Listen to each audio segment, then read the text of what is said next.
Hello everyone! I'm going to start things off a little differently today, but I want to welcome all of you.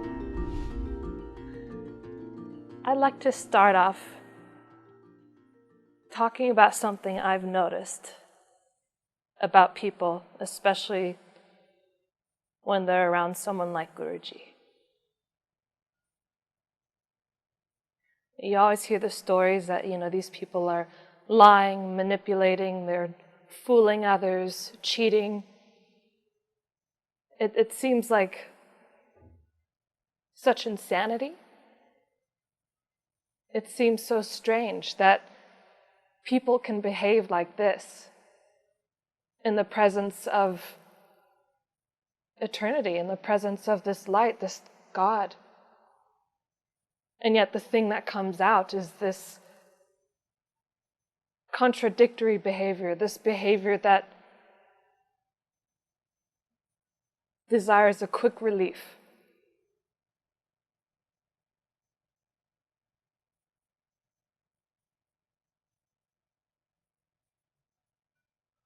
Why does this happen?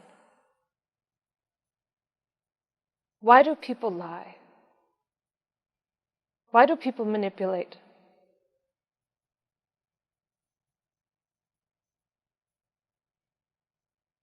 Why do people hide?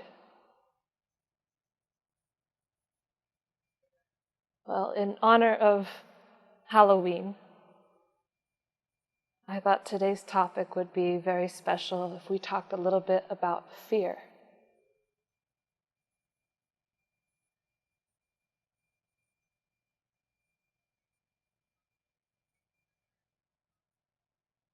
When we're born, it's just divine eternity. You're this pure soul.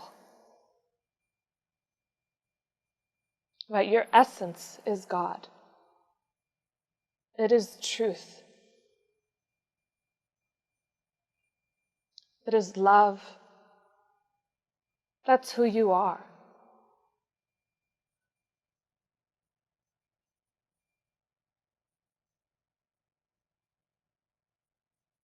But as we go through the turmoils of life, through pain and suffering, instead of facing our fears directly, head on, we want to cover it up, hide it for quick relief. Momentary gain instead of lasting peace.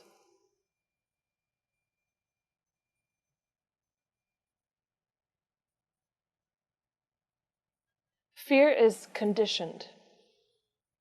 It's a conditioned response.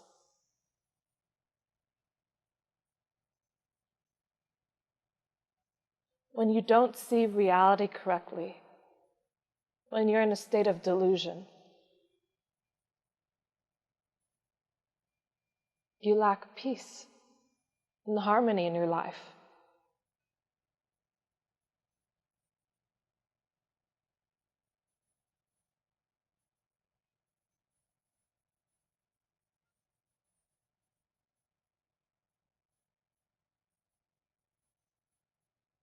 Instead of facing problems and dealing with it, addressing the darkness, the dark parts of ourselves,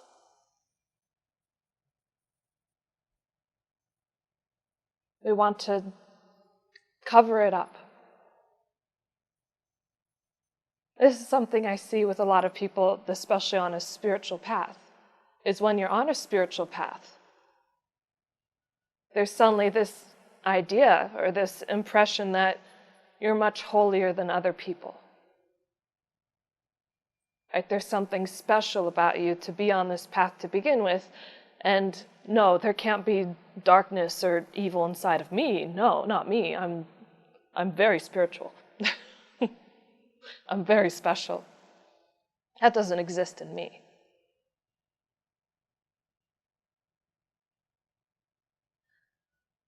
And whenever these feelings or this darkness starts to come out a little bit, instead of taking action, using our courage.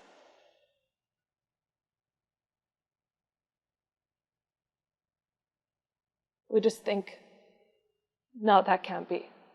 That's not me.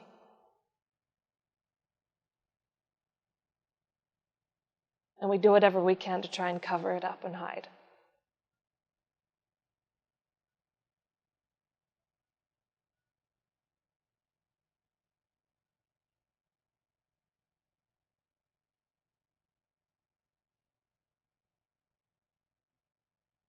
I want to show you a couple of images.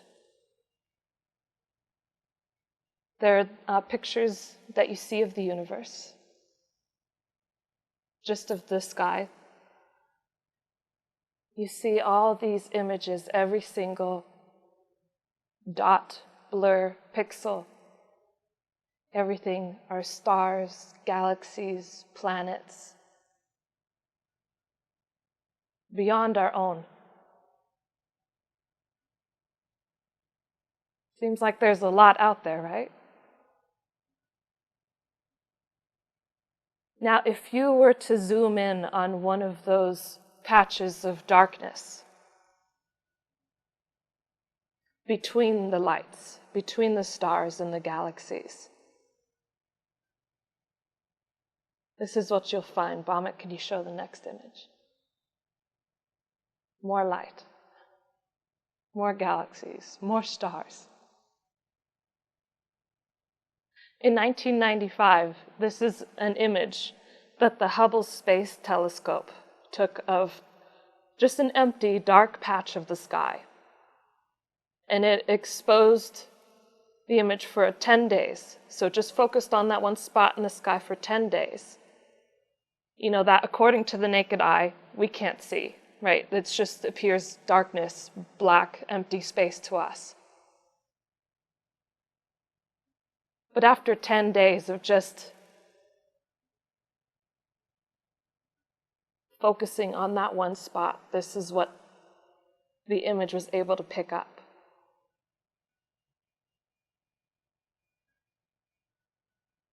The universe is far more expansive than we believe it to be, than we can understand. Every single dot and blur in that image is an entire galaxy.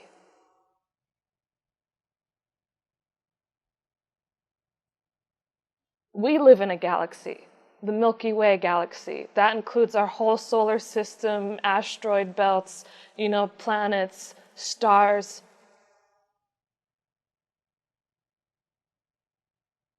We can't even see to the end of our own galaxy. And yet here, every single one of these things is a whole galaxy.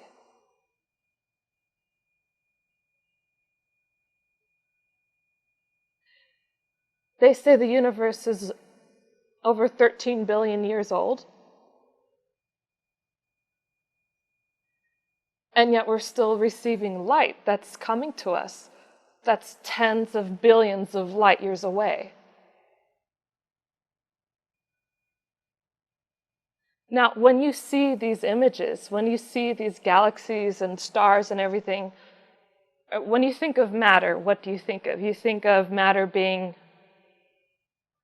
like you and me, like something physical, tangible, right? Like stars are matter, trees, right? You have the planet Earth, our solar system, galaxies, right? You have your cat, your boyfriend, right? The food you eat, even the air you breathe, light, energy.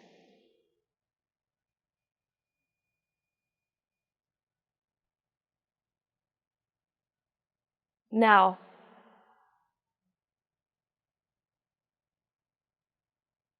energy and matter only composes 5% of the universe that we exist in.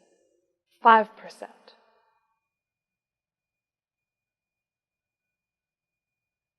25% of the universe is what astronomers call dark energy. And 70% of the universe, or no, 25% is dark matter, and 70% of the universe is dark energy. What does it mean when I say it's dark energy and dark matter? Now the thing is, astronomers, they haven't been able to see it, get a sample of it, witness it. But they theorize that it must be there.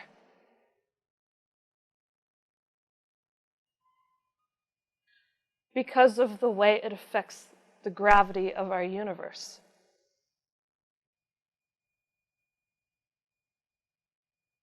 Because with such little amount of physical matter that's in the universe, right, there's no way that these galaxies would be created, that stars and planets would form. It just wouldn't happen. There's not enough matter to make them connect and pull each other in to form a galaxy in a universe. There needs to be more substance out there.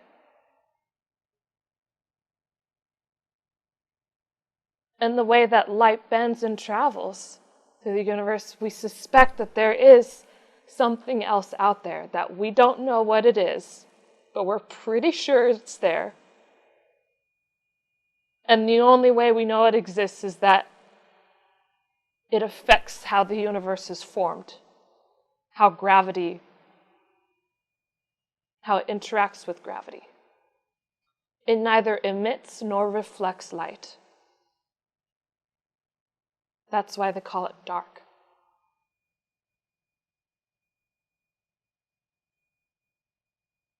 It's a voidness of space that somehow interacts with us at the same time, forms us.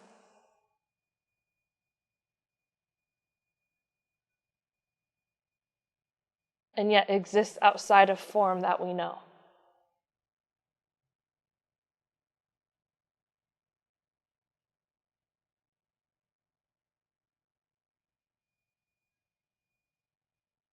"95% of the universe."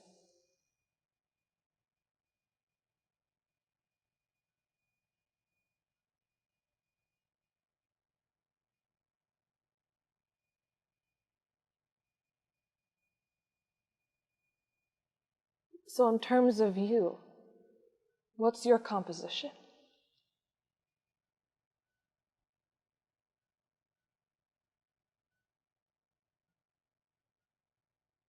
You are that universe. It's impossible to exist outside of it. You are it. You don't have a choice in it. You don't have a say in the matter.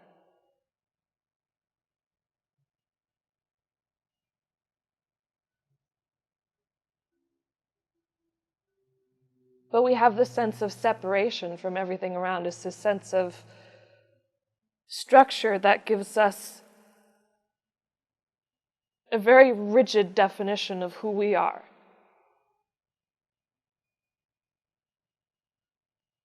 Right? I am a person, I am a woman, my name is Dahryn, I live in Las Vegas, which is inside of the state Nevada, which is, inside of the United States, which is on this continent, which is on this planet, which is in the Milky Way galaxy. Like, every single thing that we've used to describe ourselves and our place in the universe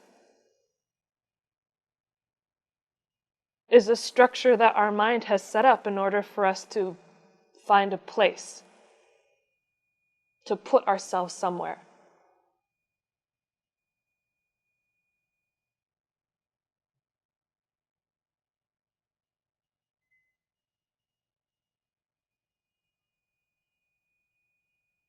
That's how the mind works. When you're a child, right, you define yourself by what you are and what you're not.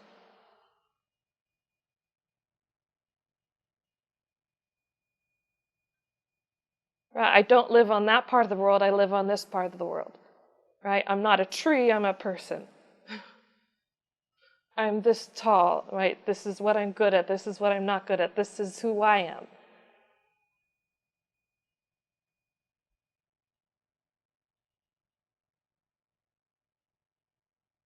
But we have such a static definition of ourself that when we encounter something that defies that,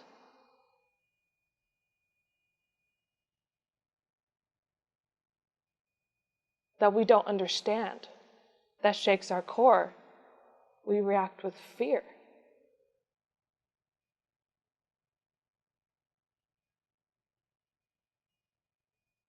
Because what do people fear most?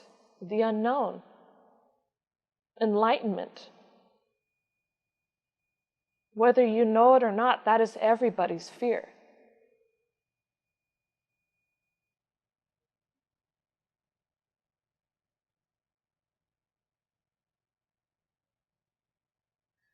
The enlightened didn't make these structures of the world.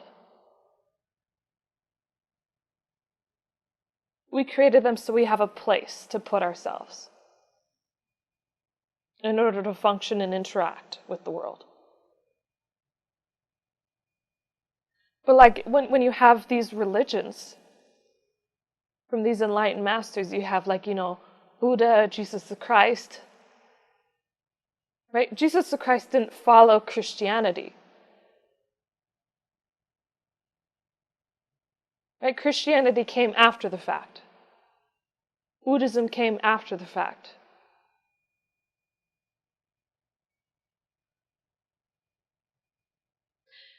It was a way for the human mind to be able to put a structure on the teachings of something so that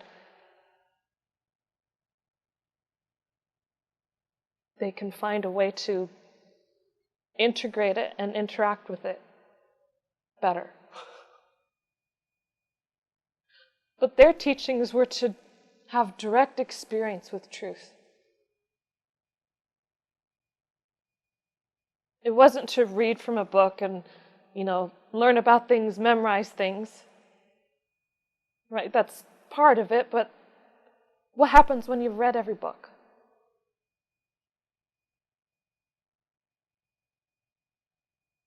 When you're an expert theologist, you know all about every religion. You know everything there is to know.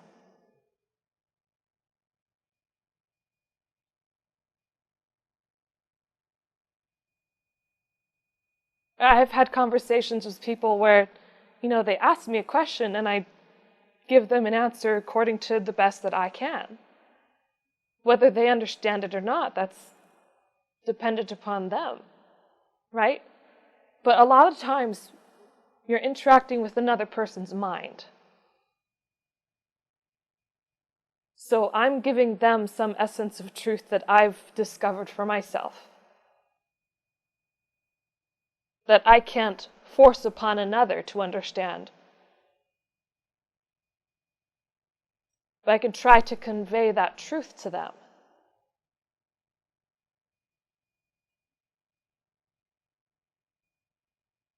But what I see a lot of people do is they end up saying, oh yeah, I understand completely. That makes total sense. And the thing is, they understand it from an intellectual point of view. They understand it, because they've heard it from so many people, or they've read about it in so many different books that, yes, God is love, God is perfection, God is truth, God is, ecstasy, and yeah, I know that.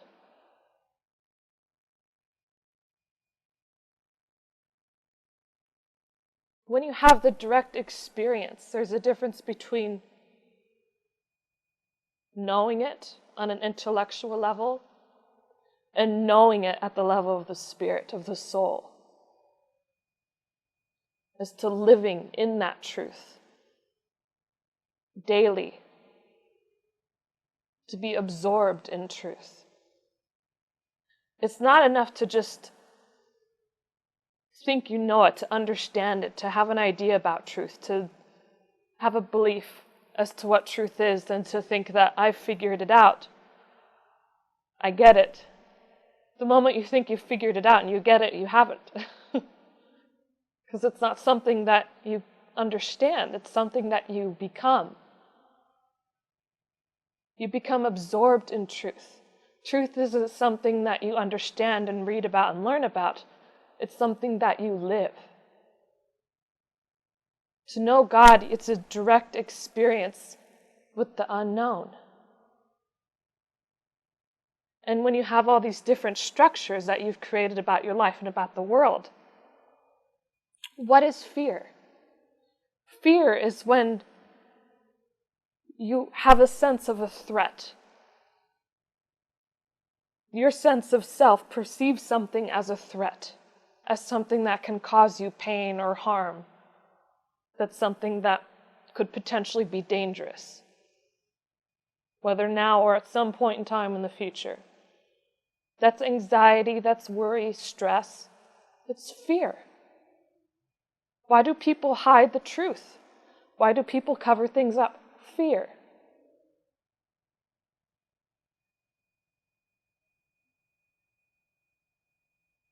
The greatest motivator in the world is fear. When people have health scares, right? If you have someone that's overweight and they really need to lose weight, right? You can give them all the, descriptions of all the benefits, saying, if you lose weight, you'll feel good, you'll look better, your clothes will fit better. You'll just have more energy, right? You can give all these different benefits.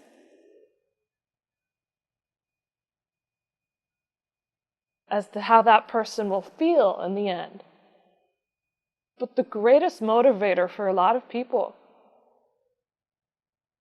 is when they hear a doctor say, if you don't lose weight, you're going to die.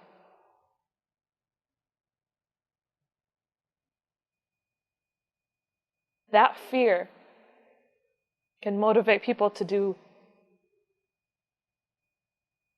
interesting things.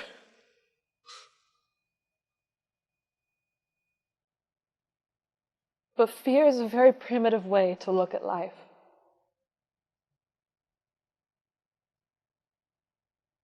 Fear is limiting when it reaches a certain point.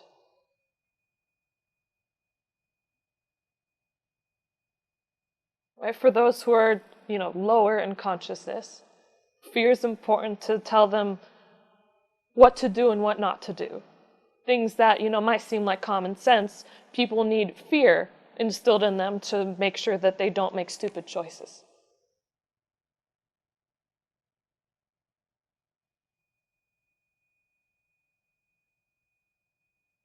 Don't run out into the highway, you'll get hit by a car. You don't run out into the highway thinking, I'm going to be okay. It's common sense for most people, but fear is the thing that stops you, that puts a hold on things. It says, don't do that. But when you're on this path towards enlightenment, towards ecstasy, bliss, and perfection beyond your awareness and your knowledge, fear becomes a limitation.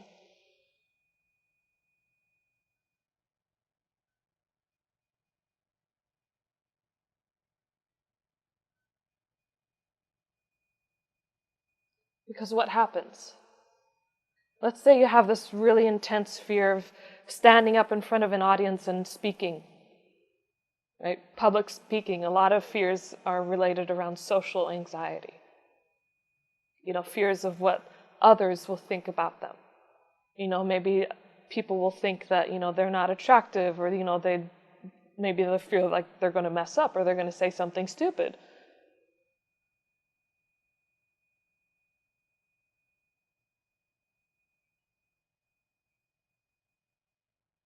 So if you're so absorbed in fear,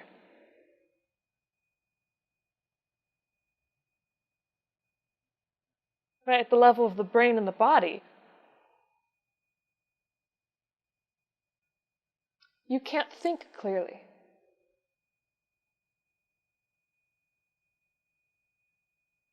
It might give you a rush of adrenaline to take action and do something, but that's all it really does, is just gives you a rush. But your mind is so clouded by what you perceive as a threat that you can't deliver your best in any situation. Even if someone comes up and attacks you, if you have that fear, you have a rush of adrenaline that tells you, act, do something, run away, fight back. But when you have a clear and level mind, you know how to fight back. You have the full capacity of your mind to work with. Fear clouds judgment. It clouds your senses. And when you have fear, it builds upon more fear. It's called potentiation. So like if you're watching a scary movie, or if you're watching, something that scares you, let's say a horror movie when there's ghosts or spirits, and then suddenly you hear noise in the house, right? You're already involved and fearful of that, but then something that originally wouldn't cause fear to you suddenly puts you on edge. Right? It just builds and builds upon itself. It's consuming. You hear a little creak in the house, a little footstep somewhere, and then suddenly you're like, it's a ghost. Maybe it is. But ultimately, if that thing wouldn't cause you fear before, it might make you more fearful now. Because that fear is already there to exist and to feed off of.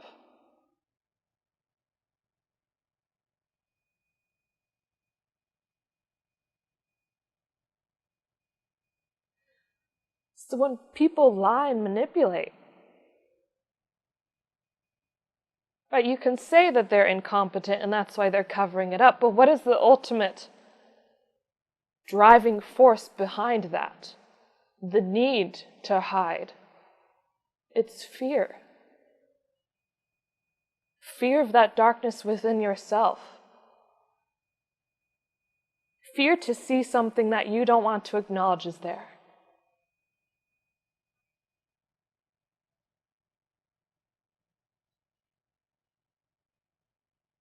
But instead of using your strength and your willpower, your judgment, your mind becomes clouded. And you do whatever you can to escape. For momentary gain.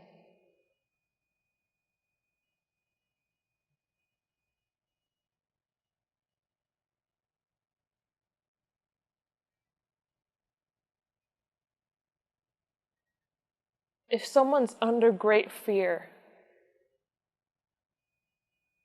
fear of being found out that they're incompetent, fear of, someone misunderstanding them, or fear of being understood, or fear of, disappointment, fear of losing something. What can you lose? There's nothing to lose. Your very essence is immortal consciousness, is eternity. You already exist there. It's like a bubble in an ocean, right? You already exist in that ocean. Whether you remain as a bubble or you decide to pop the bubble. I mean, initially when you see the needle coming at you, it's scary. You're like, what is that? I don't know what's happening. You feel like, your whole world is caving in, everything's being destroyed. The bubble pops, but then what happens? You're just in the ocean. Even better, you become absorbed in the ocean. There's no you left. There's no sense of self. There's no structure.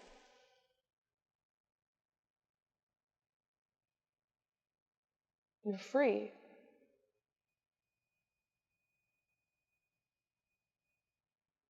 But you have to face it head on. You can't hide it or ignore it or will it to go away.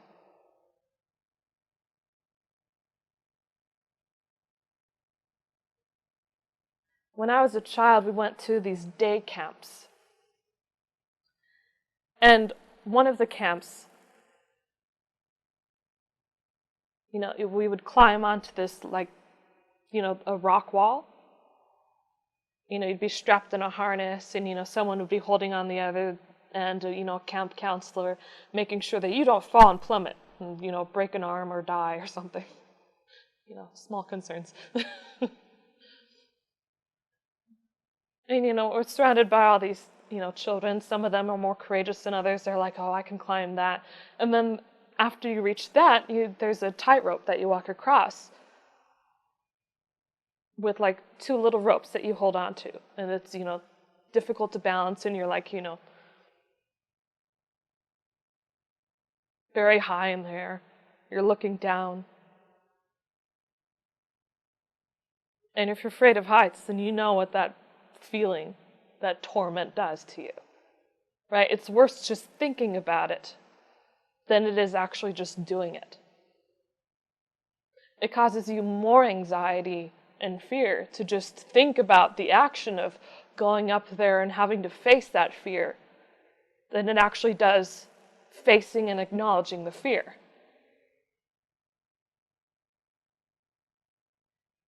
And when I was little, I was terrified of heights.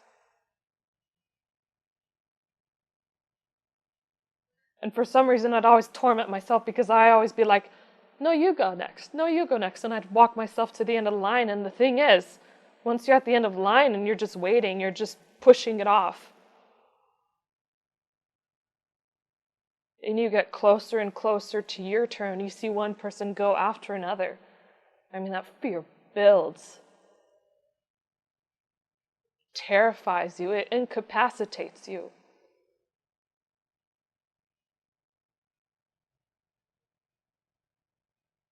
I was ready not to go. I was going to refuse. I was going to say, no, I'll just watch. I'm not going to go up there. The thing is, everything that you fear, most things that you fear, is something that's worth doing.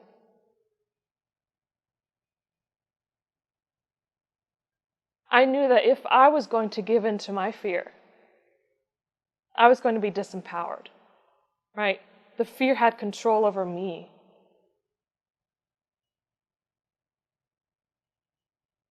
Just this idea, like nothing wrong was going to happen. There was someone always there holding on to you, but just the idea of falling was terrifying.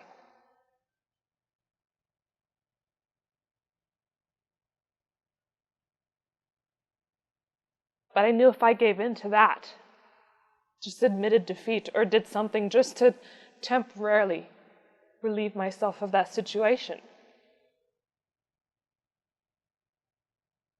I would feel horrible later, thinking, I could have done that.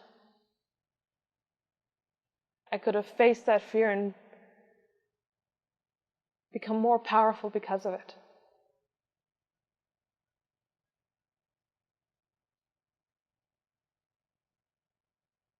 When you're on this path, that doesn't mean that there is not darkness within you.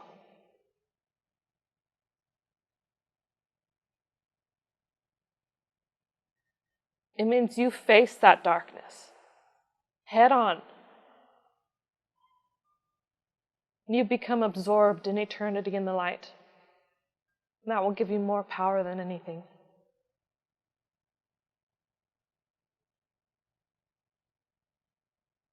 So at the very end of the line, I noticed that other people were with me at the very end of the line, also kind of freaking out and panicking, thinking, oh God, I'm up next. And what brought me out of my fear was seeing their fear.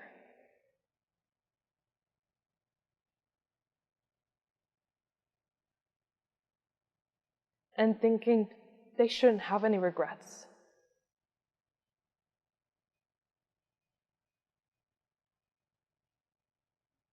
It's when I stopped becoming so absorbed in my own torment.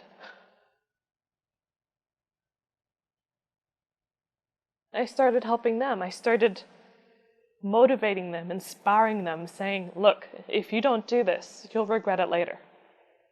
Do it. Right? I'll be with you. There's someone there. They're protecting you. You're not going to fall at all. If you want, you can just test it out to begin with. Just start climbing and then just test it. Just let yourself fall to begin with so you know what it's like. So you have the experience, and it's like you break the ice. That fear just goes away. You face it head on. If you fear falling, just fall. Right? You're climbing up the wall, just let go. And feel what it feels like to be in the security of that harness.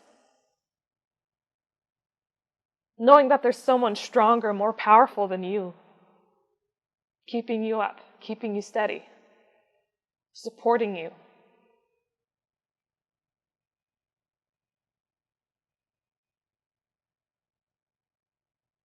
Keeping you from falling.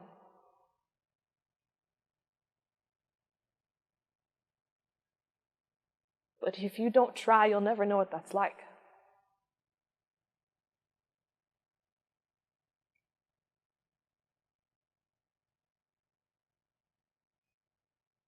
When you become absorbed into eternity, you can't have regrets. You can't have desires. I wish I did this, or I wish I didn't do that.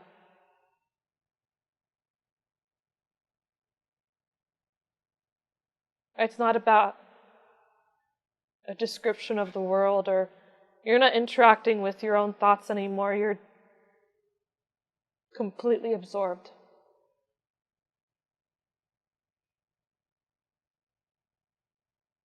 The moment you think, but what if? Or, oh, that person. That thing I didn't do. Right? You're brought back into the world.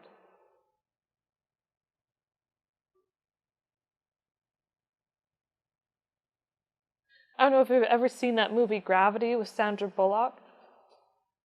When she's in outer space and suddenly she becomes untethered from the spacecraft and then she's literally floating into the emptiness of space.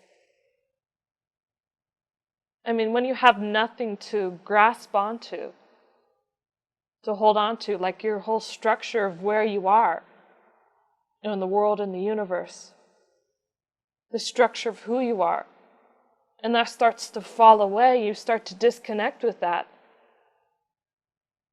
you don't know what's going to happen. And it's the ego rising up. It's giving you fear and telling you to stop. And if you let that happen,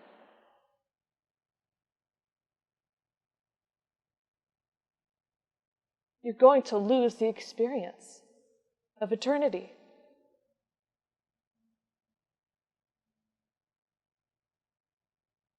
You have to be willing to delve into the unknown, to lose yourself, to lose everything that you've loved, everything that you hated, everything that you were attracted or averted to, everything.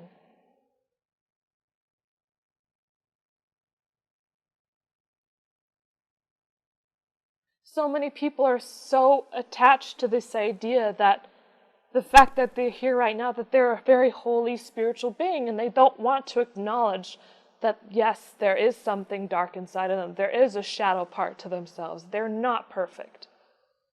There is weakness there.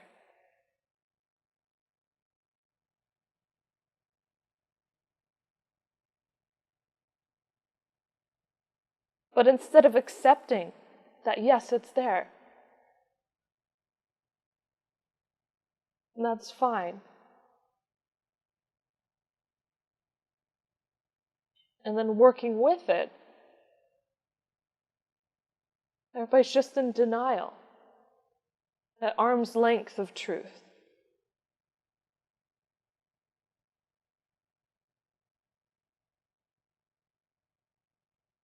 I want truth, but I don't want to be uncomfortable.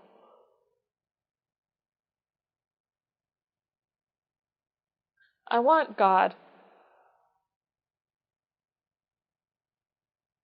but can't God just come to me?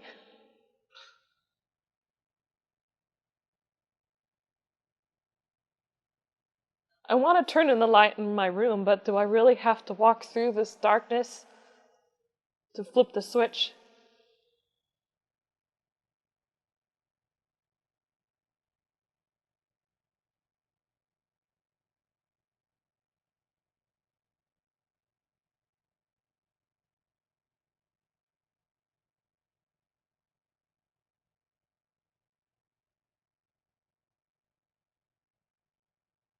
What's there to lose?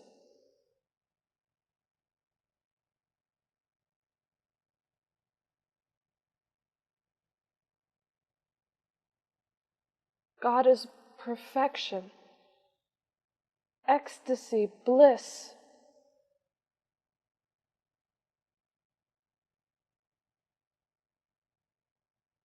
The very fabric of your existence.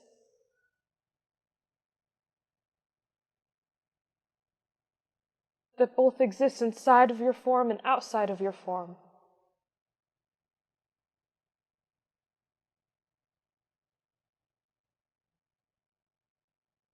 All around you and within you, and beyond you.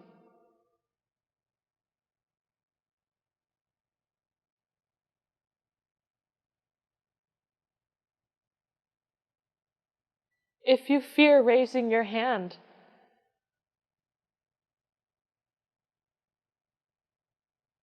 and answering a question in class, because you're worried that you might not know the correct answer, how is the teacher going to correct you and give you the right answer?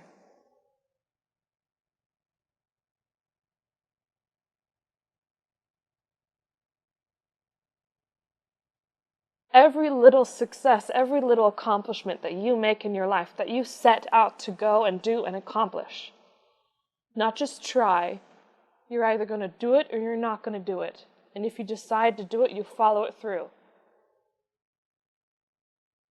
That's what willpower's for. It's power.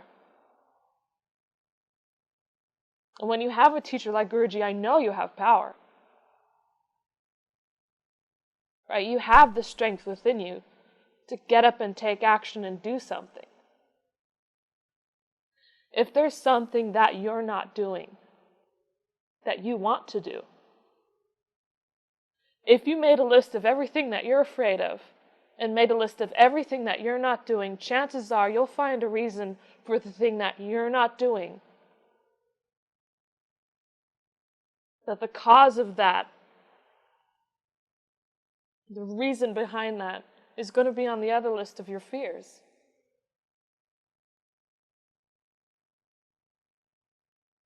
The things you fear are worth doing.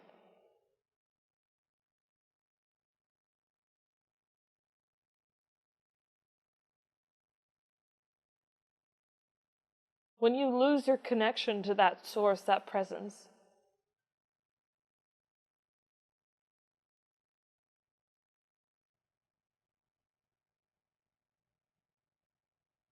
when you become incapacitated by fear, you become disempowered in your own life to do the things that you need to do or want to do.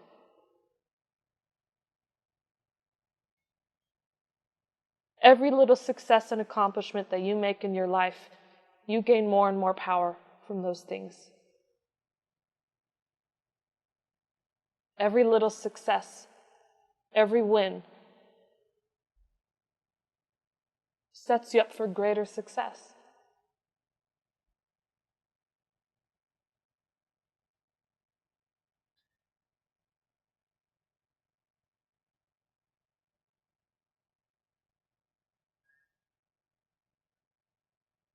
When you look at eternity, I mean, you can't face it head on because it's something that, like dark matter and dark energy, you don't see it directly.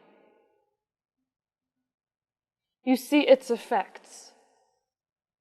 Until you become absorbed completely in that, you don't know what it is. It's unfathomable, it's incomprehensible.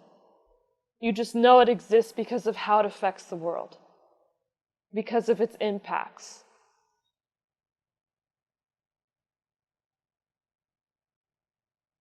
Because how it affects the light and gravity around you.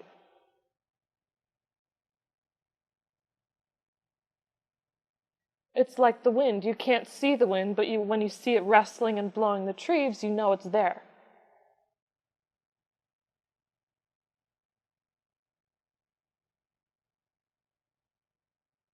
That's the teacher. It's like Guruji. That's why teachers are so important. Not only do they teach you about truth, but they actually give you experiences of truth. They let you face it head on.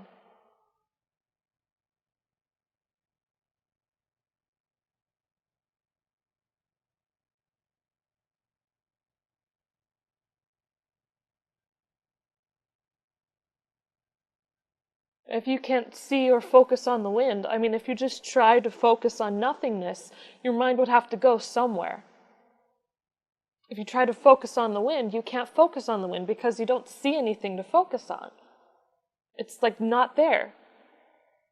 But if you focus on something else, its effects in the world, if you focus on the trees rustling, if you focus on, how things move and interact with it, right? That's something that you can pay attention to so you can better understand the wind. That's the teacher. The teacher is like the wind rustling the leaves. Like, it shows you something. The teacher is that presence of truth. Your interaction with that teacher gives you a glimpse of God.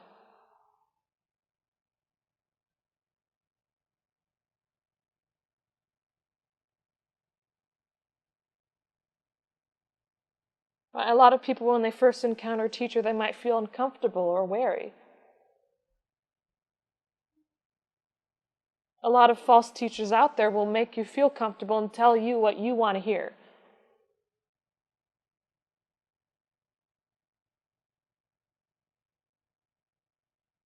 And they feel like, I really like this guy. Like, I really resonate with him.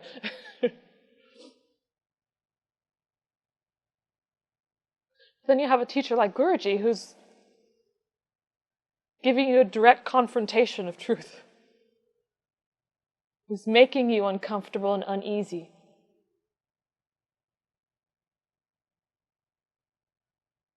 That uneasiness isn't something that he's putting on you.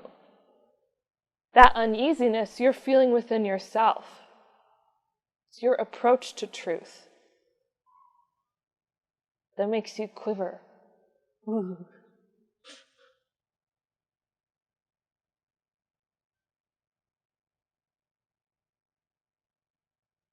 When you become absorbed in truth, absorbed in God,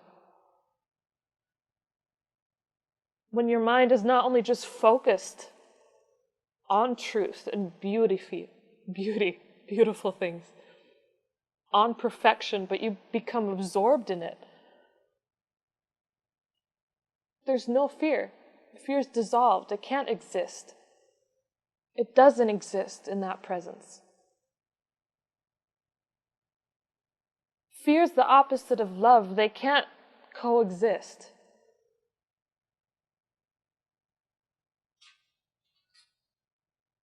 If you lack faith, if you lack truth and trust, it's because of fear. Think about it. When you have complete trust and faith that everything's going to work out perfectly because God is perfection and God does everything perfectly. And you want to take action to change your life, to do something different.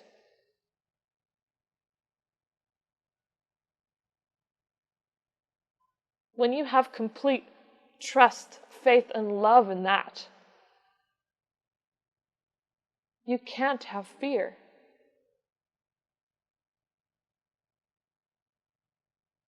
If I would watch a scary movie with my friends and, they'd be overwhelmed by fear, they wouldn't want to be alone that night, what do you do to get out of that fear?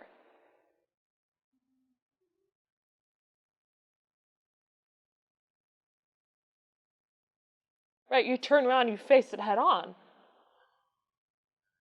A lot of time we would turn off all the lights in the house after watching a scary movie if we're so scared of the darkness, and we just start walking around in the dark. We'd be like, if I'm afraid of it, and I have to sleep alone at night, just have to do it.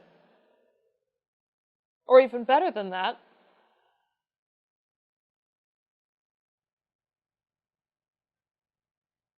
think of something funny. When you're laughing, you can't be afraid.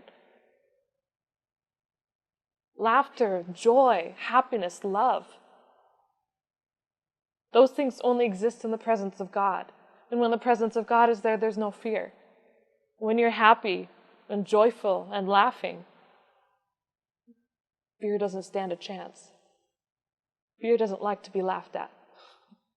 Fear is very serious. It wants to be taken seriously all the time.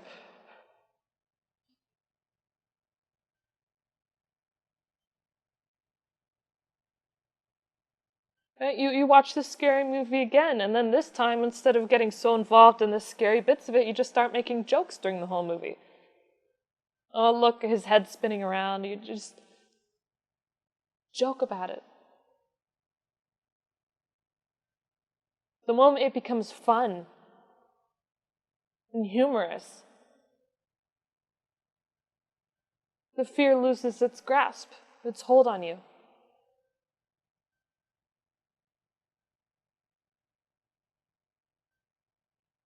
This might make sense to you. This might seem like a very simple concept, fear. But trust me when I say that if there's something that you aren't doing in your life, that you're not taking action, chances are it's because of fear. More likely than not.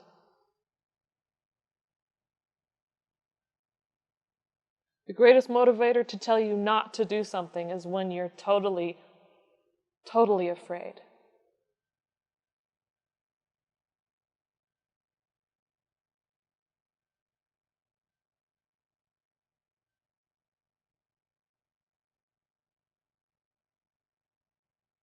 When you've read all the books, all the teachings, you've studied truth, you read about it,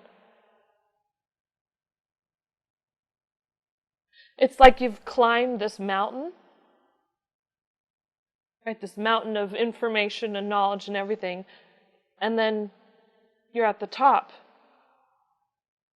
And now what do you do with yourself? Right? There's nowhere else to go but into the universe. And the thing is, you have to let go of that mountain that you've built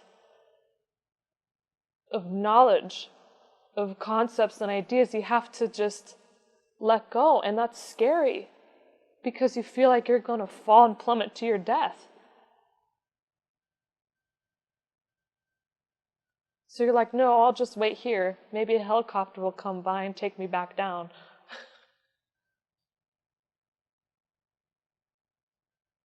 It requires a leap of faith, a leap into the unknown. You have to jump. Because the only way you're going to know truth is through direct experience. And if you're not willing to go through the experience, you'll never know truth.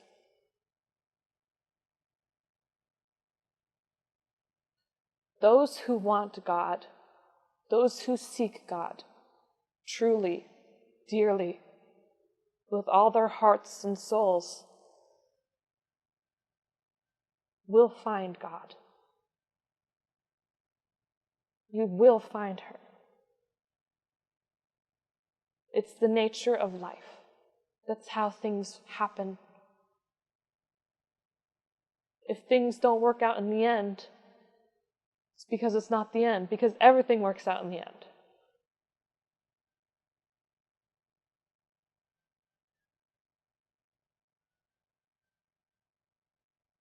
When you become less absorbed in your own fears, your own problems, your own worries, your own desires, your own pains and sufferings,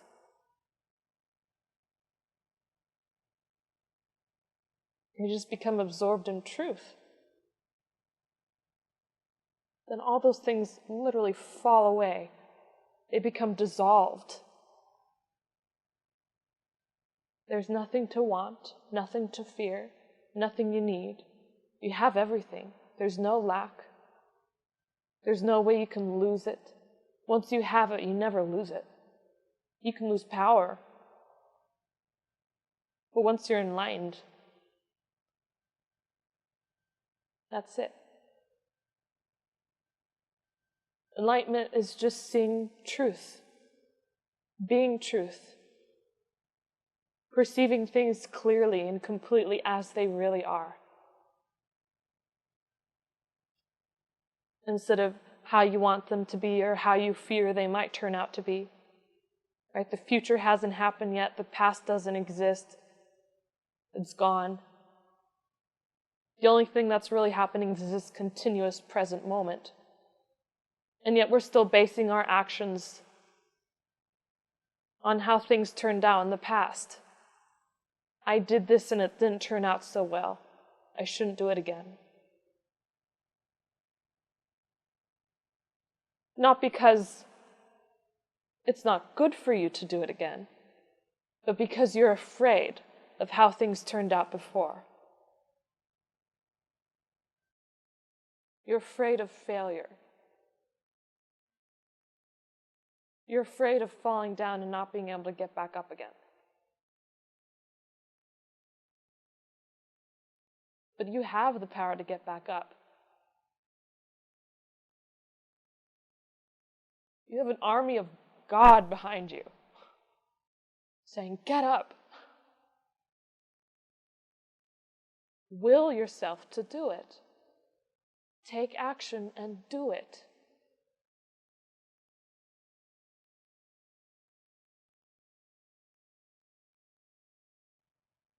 Be truthful and honest. Don't manipulate people for your own temporary gain. The enlightened don't want anything from anyone.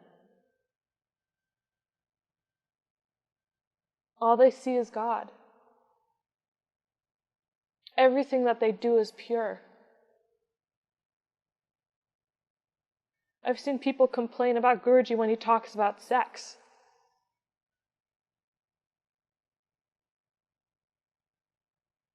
Right? These people think that there's something wrong with sex, or there's something wrong with this and wrong with that, and it shouldn't be talked about, shouldn't be discussed at all. They don't want to face it. The thing is, when you do something and you're pure, your totality is pure from within, your spirit is the leader, not your brain and your body. You're operating with truth and love, dignity, peace, purity.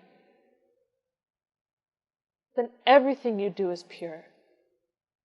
If you have sex, it's pure. If you talk about it, it's pure. If you make money, it's pure.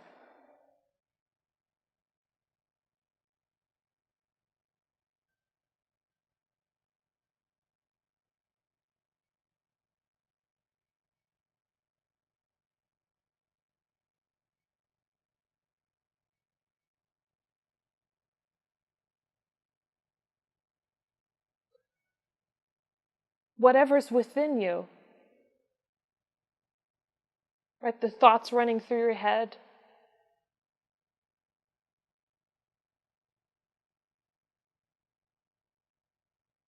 these ideas and beliefs about life, they cause you to take certain actions. Right? The thought comes first, then the action next.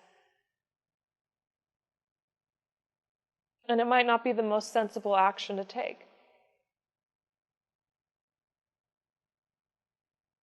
Your judgment is clouded when you have all these fears and anxieties and worries about the future. You're not going to make the right decisions. Or even worse, you're not going to make any decisions at all.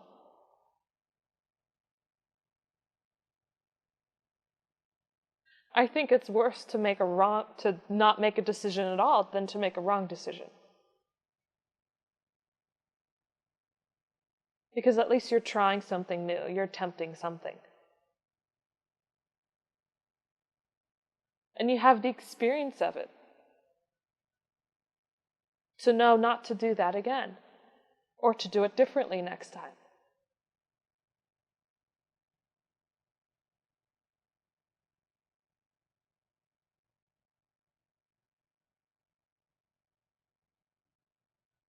When you take action and become involved in the world around you, to decide to do things,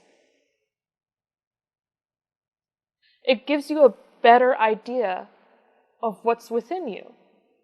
It gives you greater awareness. When you're lazy and lethargic, you're sitting back not doing anything, It's numbing. You numb and close yourself off.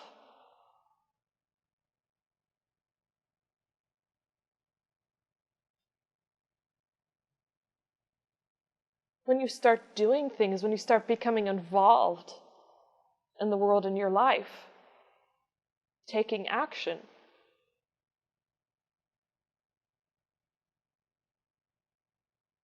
I mean, a lot of the time you'll encounter more fear because more things are being dissolved, and when the ego feels like they're losing its reality, its sense of self, I mean, it retaliates.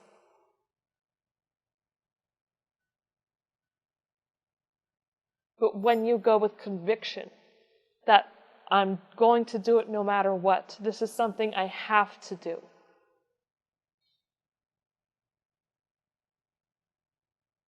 trust me when I say that fear will dissolve, it will fall away.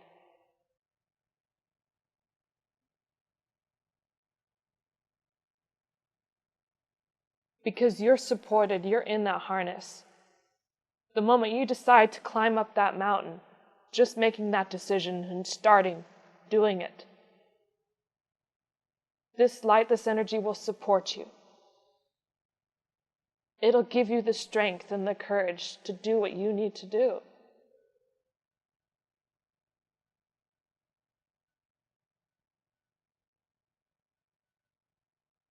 And when you're less focused on yourself, when you start doing things for higher purposes, higher reasons, instead of just your own fulfillment, when you start doing things for others, like when I started telling other people, uplifting them, giving them the motivation to climb that rock mountain, and then when it finally got to my turn, I wasn't afraid.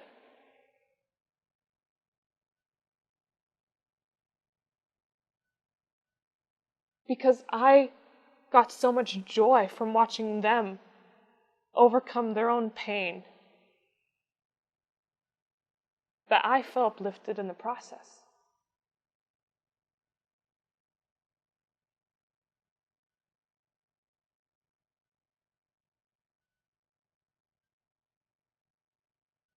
When you're giving, when you give of yourself, you don't get involved with people, you get involved with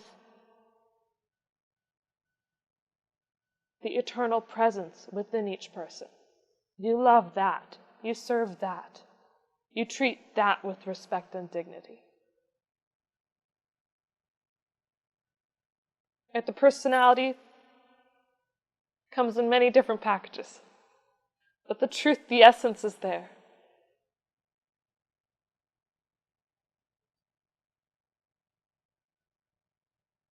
I mean, you're just becoming absorbed in eternity.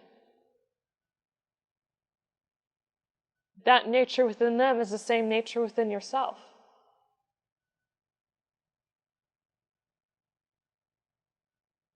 The more you focus on, the more you become that. I focused on strength for their sake, to uplift them, to see that light, that joy shine from them when they climb down from that mountain successful.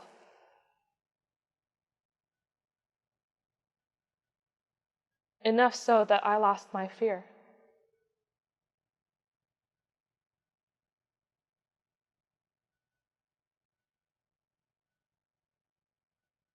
When you care for others, it's a reverence for life, for the life and truth that you are. It's not about losing something or giving something away to somebody else and you having less than, or missing out on something.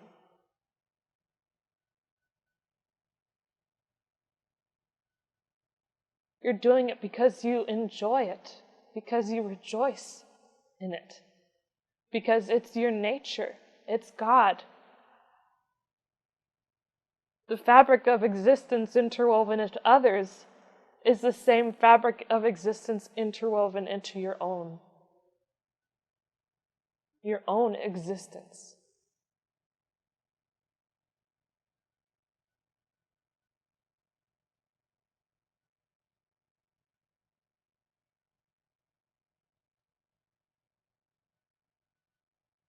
Be absorbed in eternity, in God. Tell the truth. Guruji's always saying, tell me the truth. I might get angry, but that'll pass. The best part is you will face whatever incompetence, whatever weakness, whatever fears that you have within yourself. And you can address it. You can overcome it. You can become empowered. And each empowerment just empowers you further towards enlightenment.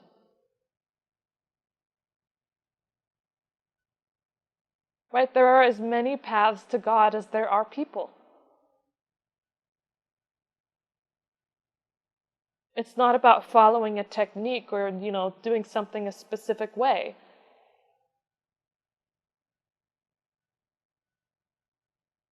You have to use your awareness to feel out truth. No one's going to tell you how to accomplish God and then you'll just figure it out and you'll know, oh, it's that easy.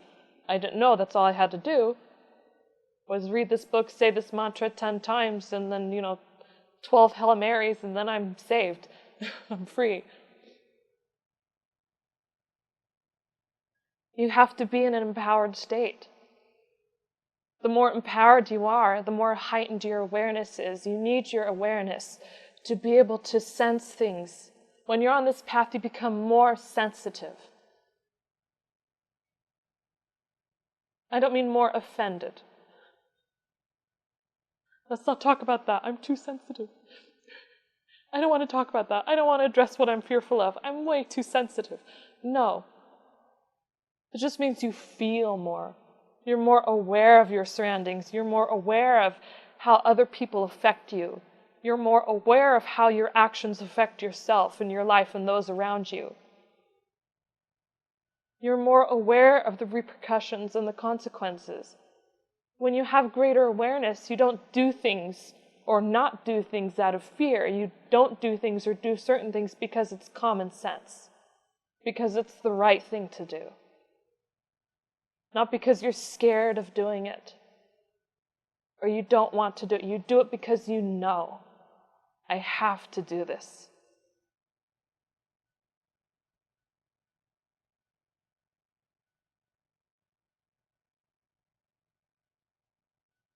It doesn't take fear to tell you not to run out into the middle of a highway to not get hit by a car. It takes common sense.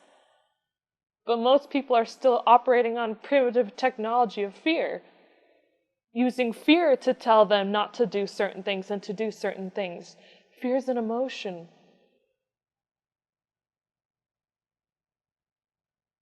It's a construct of the mind.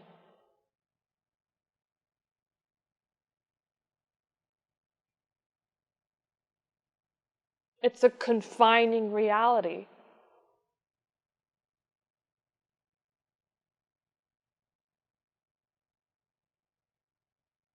And trust me, there's nothing that gives you more of a sense of impending doom than we start going on the path towards enlightenment. Because literally, God destroys your world before your very eyes.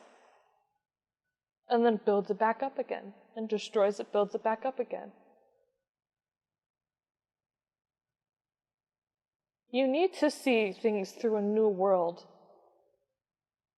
A new perspective, a new level of awareness. That's the only way you're going to know what things are possible. What there is out there. When you're in the presence of someone who's enlightened, who has that light, that energy, that consciousness of God coming through them. Right? That presence will uplift you to higher states of consciousness, will bring you to different states of mind, different realities, different worlds. Things you didn't know existed. And maybe when you're not in that presence, you'll come back down to a different level of awareness, but at least since you had a glimpse, you know that it exists, and you know that it's possible, and it becomes more available to you because of that. When you go through the experience, when you take action, when you do something to uplift yourself and to uplift others, new worlds of possibility become open and available to you. Right? It's the consciousness scale. If you start off here at the lower end of the spectrum, this is what's available to you. You don't understand what's here because you're not there. It's very difficult to understand. And when you go up the scale, you go through growing pains, discomforts, because what's happening? Your whole reality is changing. Right? You're at this level of the spectrum, and this is the situations, the people that you're attracting or you're attracted to. Right? The way you approach and live life. And as you start uplifting yourself, it might be uncomfortable because these things start to fall away. And what do you feel? You feel the impending doom because you're approaching something unknown. You're on the path towards enlightenment and you get scared. You feel uncomfortable. You get anxiety. You start thinking, what is life? What's happening to me?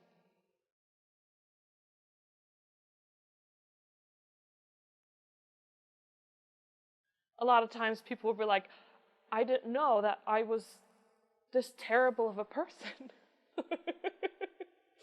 That's funny to me.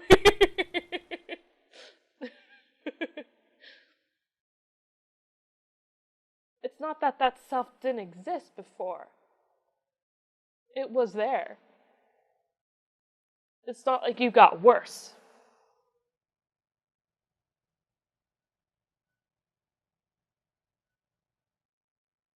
Right? The greatest light casts the most shadows. When you're focusing on the light, the light's reflecting upon you. I mean, all these shadows are all around you. You have to face them. But then once you become completely absorbed in that light, right? It's not a matter of the light casting itself upon you. You become that light. Then there's no shadows, right? They become dissolved. You become perfection itself. There's nothing to worry about. Nothing to be concerned about. But it's a journey. It doesn't just happen like that overnight. If it does, then you must have been working very, very hard in the past.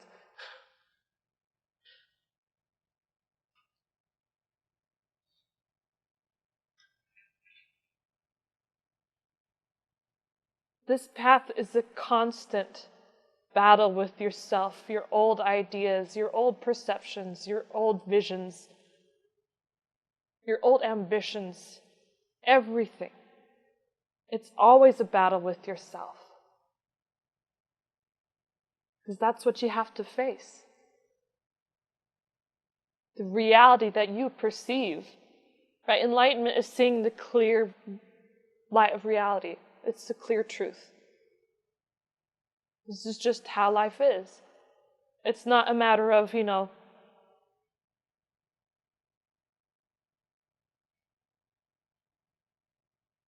just perfection. Everything is done perfectly. You're not like, this is right, that's wrong. No, that shouldn't happen. Divine created everything.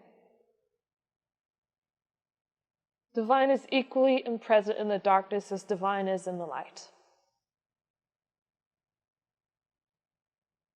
When you become absorbed in divine, there's no dark or light. It's just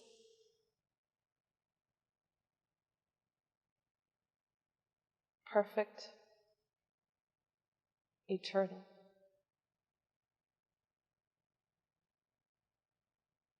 Whatever good thing you can think of doesn't even touch it.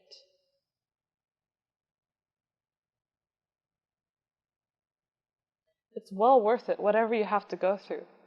Trust me.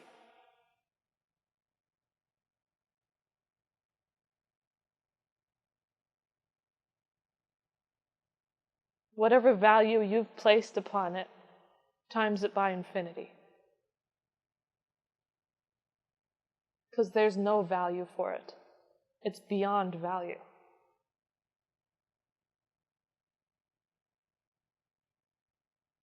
It's 100% worth it, whatever you have to go through. But you can't hide from it.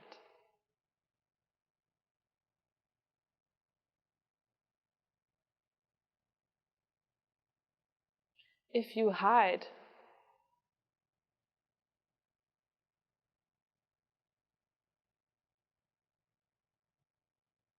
you'll never see it. You'll never understand it. You'll just be caught in this cycle of more lies, more manipulations, more delusions.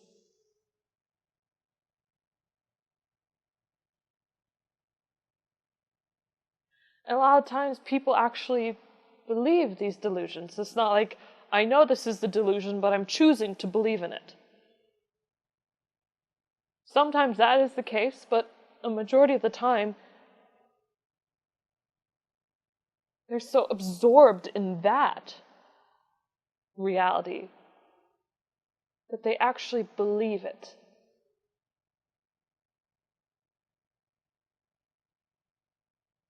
But when you take action, do things you're afraid or uncomfortable of doing. Try something new.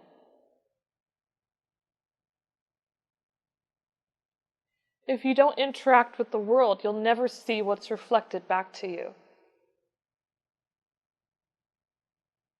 You'll never have the awareness to know what's being reflected back to you.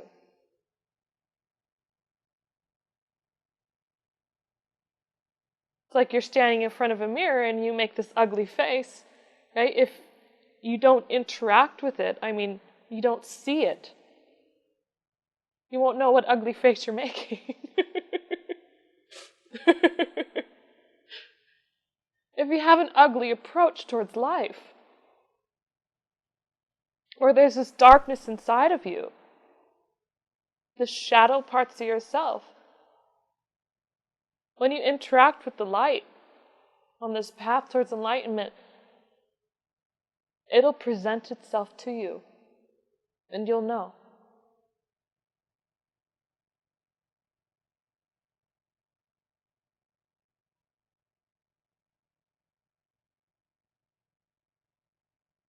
It's not enough to have hope.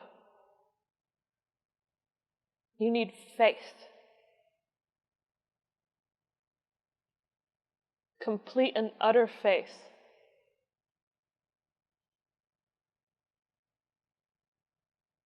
That no matter how bad it gets, no matter what happens, no matter how many times you fall down, all that matters is that you just keep getting back up.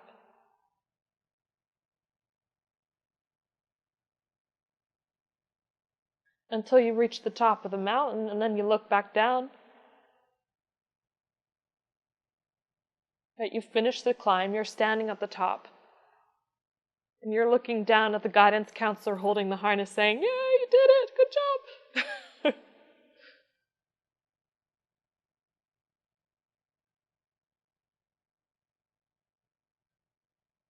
When you're able to see clearly from that perspective of reality, from rising above the challenges that you face,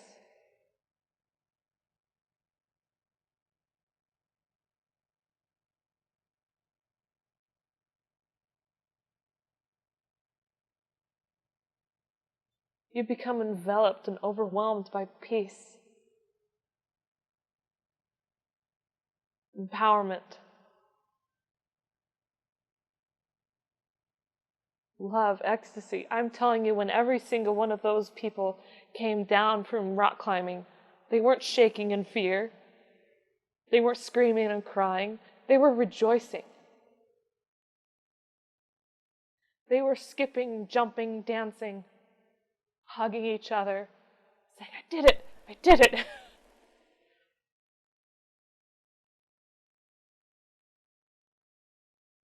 But you'll never know what that's like if you don't start the climb, if you don't face it, and deal with it.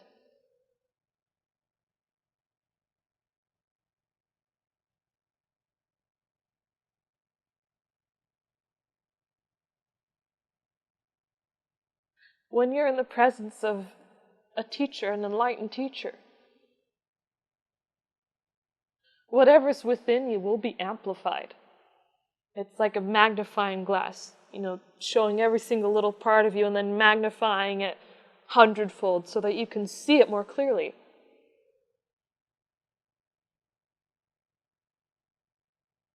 Right? If you have this anger, this jealousy, or whatever it is inside of you, it'll be a lot more active when you're in that presence. It's rearing its ugly head so you can deal with it. It's divine saying that, here's this.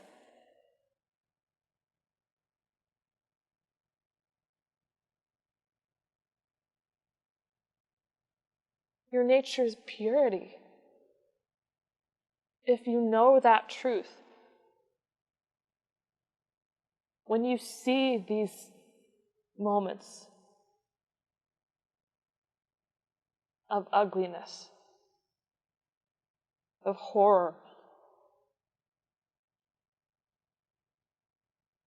but you're steadfast in truth, you know that purity exists, you know perfection is out there, you've had a glimpse of it, you've had an experience with it, you know it exists, you know that peace is possible, you know what happiness is like, you've felt happiness before.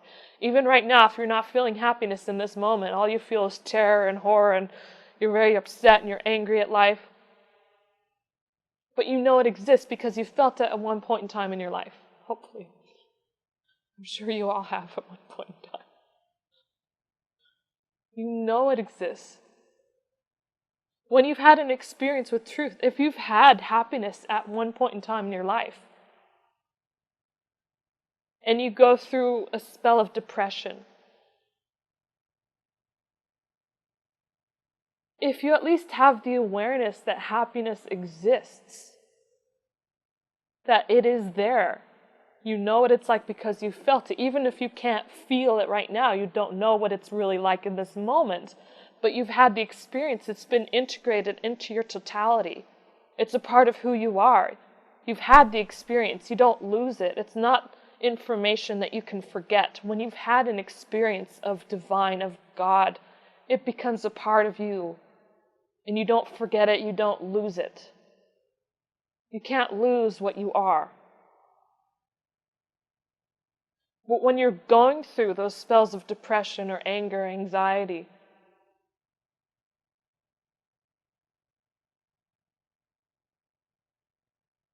but you're steadfast in truth, that you know that there's more, that this isn't it, that this is just another moment and the next can be different. That you know perfection is out there, that you know you are a part of that perfection, and whatever impurity, whatever darkness you're seeing right now, it can easily be dissolved in the light of who you really are.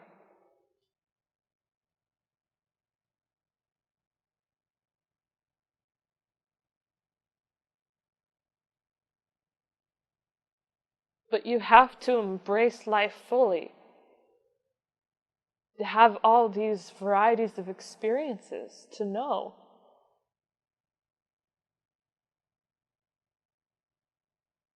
The teacher gives you teachings, gives you suggestions on what to do in your life, knowing that this will help you. And if you take action and follow through with it,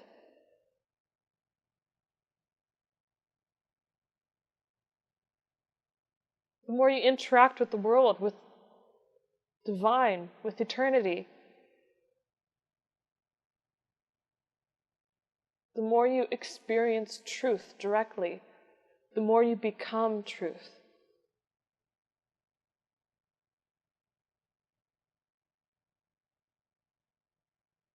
Every moment, every interaction with truth that you have,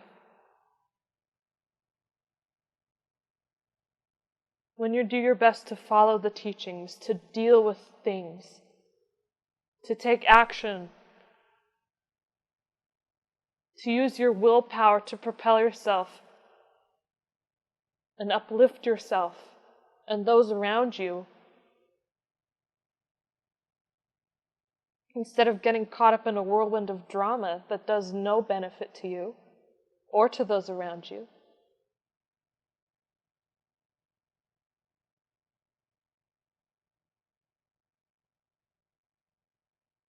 It's like another layer of ice has melted off that diamond inside of you.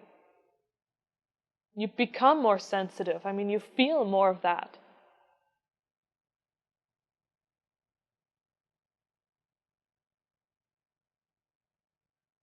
And it's scary because when the ice is melting, I mean, you might not understand it intellectually or on a level that you can describe in words, because it's beyond words.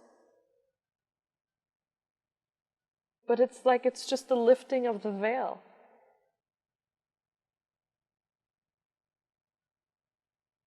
But you've become so accustomed,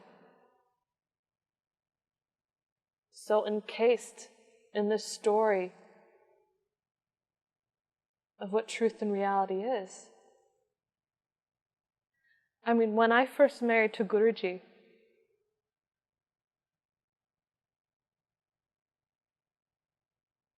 I knew that it was going to be painful at times,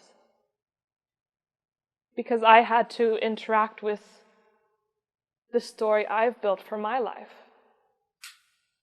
My own pains, my own sufferings, my own weakness. Guruji had this image, this idea, of, this is what she needs to be, for her own enlightenment, to be, the wife of Guruji. And I had no experience, no nurturing of that aspect of it per se.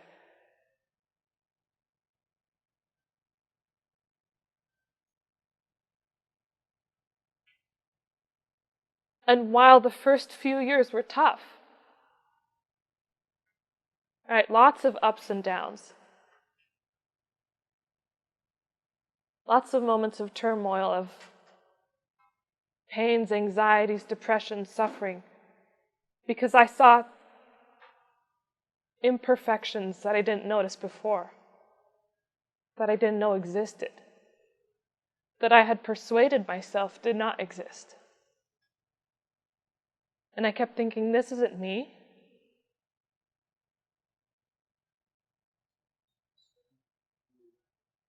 But when you face it head on, you accept that reality. I saw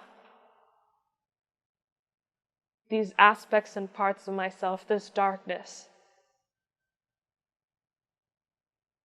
I wasn't going to hide it.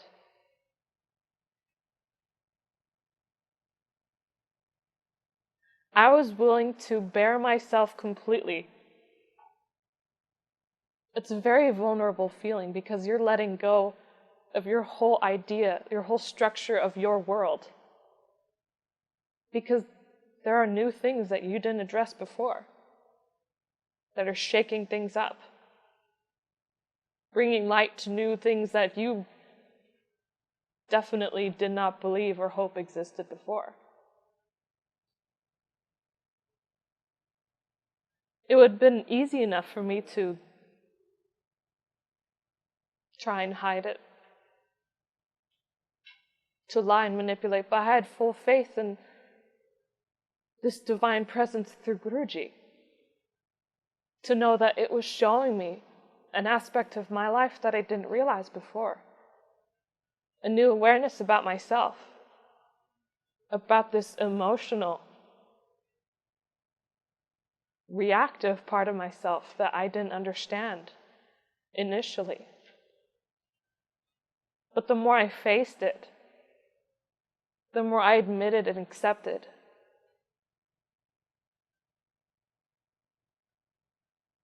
And the more I took action to uplift myself and to do things, knowing that God would support me. That whether I was understood or not, from the outer world, from people viewing in on me, I knew that God would see the truth, that with my own efforts, I would become that much closer because of it. It wasn't a desire or a want for me to find God and reach there. It was something I had no other choice to do. I mean, you only have two choices in life. You can either live the life that you're living now, live the life as this mortal, imperfect being, or you can decide to become eternal, immortal choices in life. And you can pick whichever choice you want.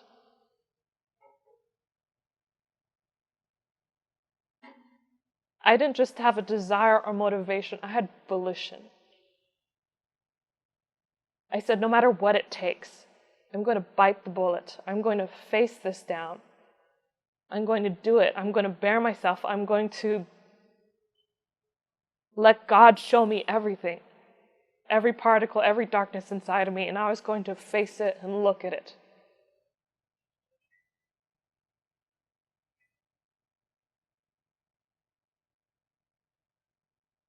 And every little step that I took to overcome that, I became more empowered because of it.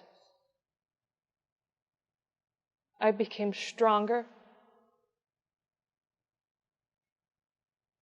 My fears dissolved.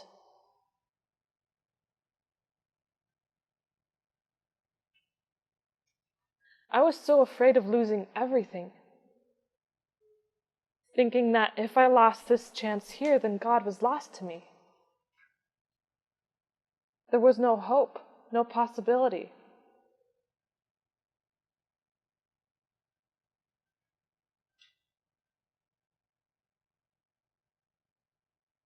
I said, no, this is my path. This is what I'm doing.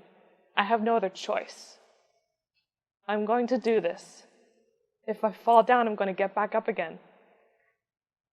I'm going to be a better version of myself in this next moment than I was in the past moment. No regrets. No shame.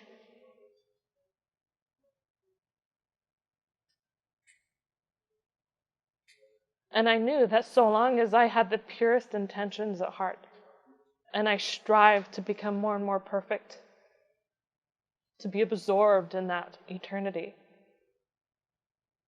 And when my mind and heart was absorbed on that, within that,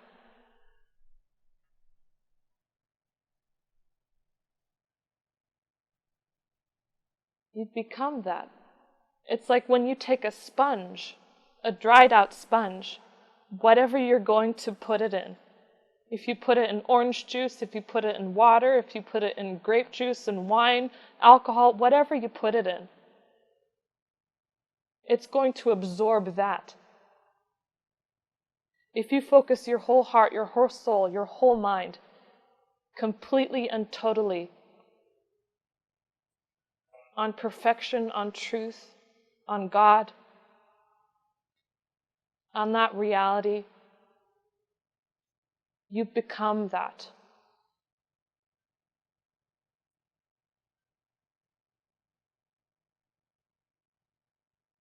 You'll see many different versions of yourself on this path. Some things will delight you, some things not so much. But trust me, have faith when I say it is completely worth it. And you never fall. This light, divine, will always support you no matter what.